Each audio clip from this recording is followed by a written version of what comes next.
is about this Kurdish question and whether the Kurds up in the northwest, it's a small area of Iran really, could be enticed to come down. But I think that raises as many questions as it answers in terms of how are the normal Iranians going to respond to essentially a Kurdish invasion?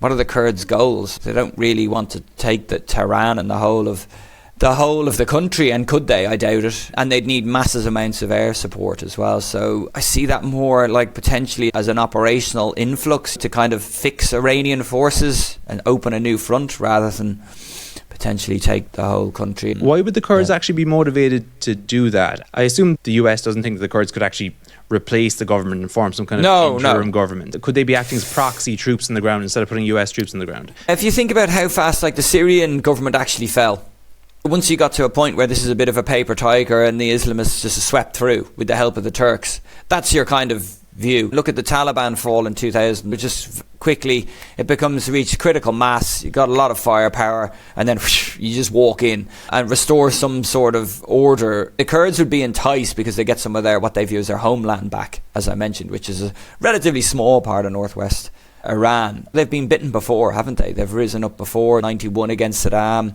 for example. They've been let down previously by the US. There's some reports coming out that they're kind of ready to go, but they're not equipped. They've only got Kalashnikovs. They don't have any heavy weapons or anything like that. So I think they're usually, the Kurds, high on motivation. They're only seen as reliable ground forces. Whether they're ready for this is another matter entirely. And they're going to be cautious given the kind of weapons that the regime have in Iran as well. You don't want to go into a sort of suicide mission.